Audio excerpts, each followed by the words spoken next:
पाकिस्तान की कहानी अपने बच्चों को जो है आपने जरूर सुनानी है। पहलगाम की शांत वादियां आज खून से लाल है, क्योंकि वहां जो हुआ वो सिर्फ हमला नहीं था, एक सोची समझी साजिश थी। घाटी में आतंकियों ने पर्यटक पर ताबड़तोड़ गोलियां चलाई। पहलगाम की वादियों में जब गोलियां चली तो सिर्फ आवाजें नहीं गूंजी, एक बार फिर इंसानियत की चित्कार सुनाई दी। अब इस खूनी हमले पर पाकिस्तान सफाई दे रहा है, लेकिन क्या उसकी ये सफाई कड़वी सच्चाई को छुपा सकती है? सवाल ये है कि क्या इतनी बड़ी साजिश सिर्फ लोकल लेवल पर की जा सकती है? सवाल उठ रहे हैं कि क्या ये हमला उस एक बयान का नतीजा है? ये सवाल इसीलिए उठ रहे हैं क्योंकि इस हमले के कुछ दिन पहले पाकिस्तान के सेना प्रमुख जनरल असीम मुनीर ने कश्मीर को पाकिस्तान की गर्दन की नस बताया था। उन्होंने हिंदुओं और मुसलमान को अलग बताते हुए बंटवारे और टू नेशन थ्योरी का हवाला दिया था। मुनीर ने कहा था कि हम एक नहीं दो राष्ट्र हैं और पाकिस्तान को कश्मीर नहीं भूलना चाहिए।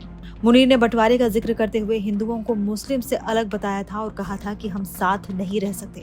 उन्होंने कहा था कि हमारे पूर्वजों ने सोचा कि हम जीवन के हर मुमकिन पहलू में हिंदुओं से अलग हैं। हमारा धर्म अलग है, हमारे रीति रिवाज अलग हैं, हमारी परंपराएं अलग हैं, हमारे विचार अलग हैं, हमारी महत्वाकांक्षाएं अलग हैं।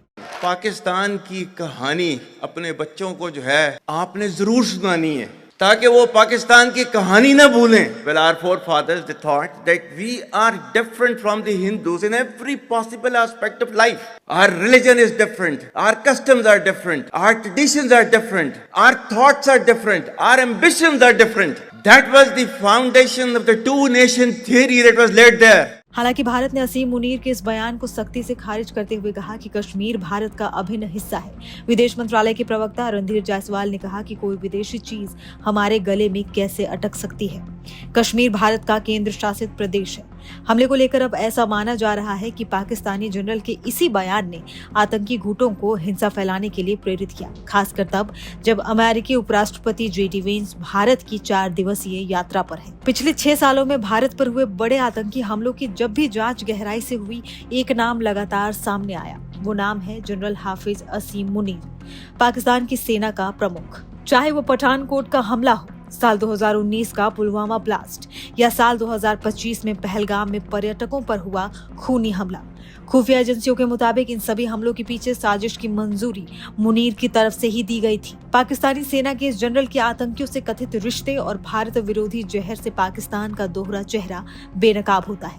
एक तरफ दुनिया के सामने शांति की बातें और दूसरी तरफ सीमा पार हिंसा को हवा देना, यही पाकिस्तान की नीति बन चुकी है। फिलहाल जम्मू कश्मीर के पहलगाम हमले में शामिल आतंकियों की तस्वीर सामने आ गई है। जो तस्वीर सामने आई है उसमें दिख रहे 3 आतंकी इस हमले में शामिल बताए जा रहे हैं।